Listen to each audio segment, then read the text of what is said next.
नमस्कार दोस्तों, आज देखेंगे पुर्तगालियों का भारत आगमन।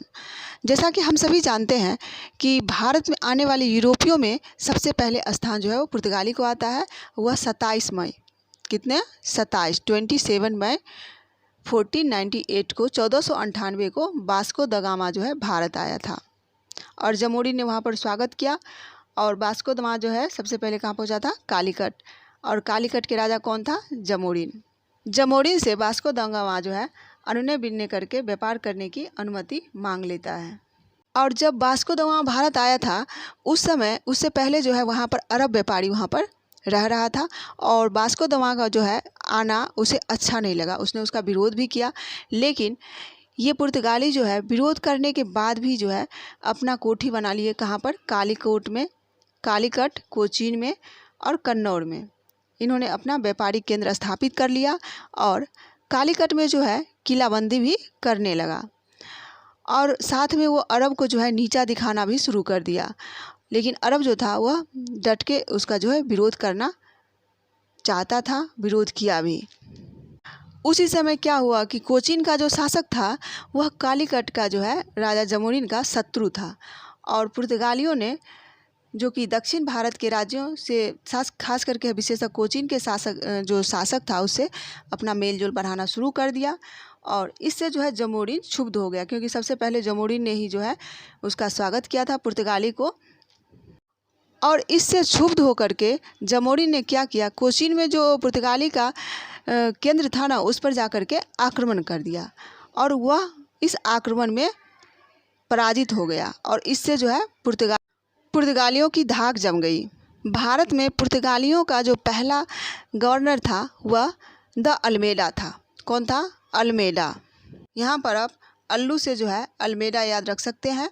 तो वह 1505 से 9 तक रहा था। उसका विश्वास था नीले पानी की नीति में। समुद्र पर अगर पुर्तगालियों का प्रभुत्व रहेगा तो भारत में जो पुर्तगाली का व्यापारिक मंडी है वह सुरक्षित रहेगा। यह किसका मानना था? अल्मेडा का। 1508 ईस्वी जनवरी महीने में मिस्र, तुर्की एवं गुजरात में जो है संयुक्त सेना ने अल्मेडा के पुत्र को पराजित किया। इस आक्रमण में अल्मेडा का पुत्र मारा गया। इसका बदला अल्मेडा ने दूसरे वर्ष लिया।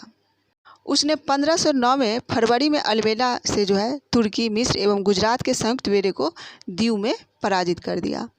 अब अल्मेडा के बाद अल्फांसो आया। अल्लू के बाद फल आया अल्फांसो। नाम था अल्फांसो द अल्बुकर्क। यह रहा 1509 से 15 तक। 1509 से 15 तक। तो अल्फांसो द अल्बुकर्क पुर्तगालियों का साम्राज्य विस्तार करने का जो है उसने मन बनाया। आते के साथ ही 1510 में उसने क्या किया, बीजापुर के प्रसिद्ध बंदरगाह जो था गोवा, उस पर अपना अधिकार कर लिया और उसे पुर्तगाली शासन का जो प्रधान कार्यालय वहाँ पर बना लिया। कहाँ पर? गोवा में। इसके बाद उसने क्या किया, फारस की खाड़ी में मलक्का और फारस इन दोनों खाड़ी के बीच में स्थित उर्मुज द्वीप था। कौन सा द्वीप था? उर्मुज द्वीप। उर्मुज द्वीप कहाँ था? मलक्का और फारस के खाड़ी के बीच में। उस पर भी जो है अधिकार किया और कोचीन के नरेश की अनुमति से अपने कोचीन में भी एक दुर्ग बनाया। गोवा में तो उसने बनाया ही अपना प्रधान जो कार्यालय था, इसके बाद उसने कोचीन में भी अपना एक दुर्ग बनाया। प्रशासनिक कार्यों के लिए बहुत से पुर्तगालियों को जो है नियुक्त किया। वह सोचता था कि भारत जो है पुर्तगाल का एक उपनिवेश बन जाए, इसलिए उसने भारतीयों से विवाह भी करना प्रारंभ कर दिया था। वह एक कट्टर ईसाई था। वह मुसलमानों को भी ईसाई धर्म स्वीकार करने के लिए बाध्य करता था। अल्बुकर्क की मृत्यु 1515 ईस्वी में हो गई थी। पुर्तगालियों को मराठों ने बुरी तरह से पराजित किया था। इस प्रकार से आपने देखा कि 1530 ईस्वी में गोवा को जो है पुर्तगालियों ने व्यापारिक राजधानी घोषित किया।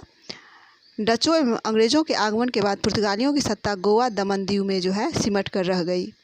भारत में गोथिक स्थापत्य कला का विकास पुर्तगालियों द्वारा हुआ था। पुर्तगालियों के आगमन से तंबाकू की खेती, आलू की खेती, जहाज निर्माण, प्रिंटिंग प्रेस की शुरुआत हुई। भारत में प्रथम प्रिंटिंग प्रेस जो है 1556 ईस्वी में गोवा में लगाया गया था। कहाँ लगाया गया था? गोवा में। तंबाकू, आलू, जहाज निर्माण ये सब जो है पुर्तगालियों की देन है, प्रिंटिंग प्रेस। क्या क्या? तंबाकू, आलू, जहाज निर्माण और प्रिंटिंग प्रेस। पहला प्रिंटिंग प्रेस कहाँ हुआ था? गोवा में। कब इसकी स्थापना की गई थी? 1556 ईस्वी में। तो ये था पुर्तगालियों से संबंधित। आपको अगर ये वीडियो समझ में आए, पसंद आए तो लाइक कीजिए। अगर नहीं लाइक करें, नहीं समझ में आए तो इसे डिसलाइक भी करें। कमेंट करें कि किस प्रकार से आपके लिए वीडियो बनाया जाए, ताकि जो है आप सही से समझ सकें। अपना सुझाव ज़रूर दें। इसके लिए बहुत बहुत धन्यवाद।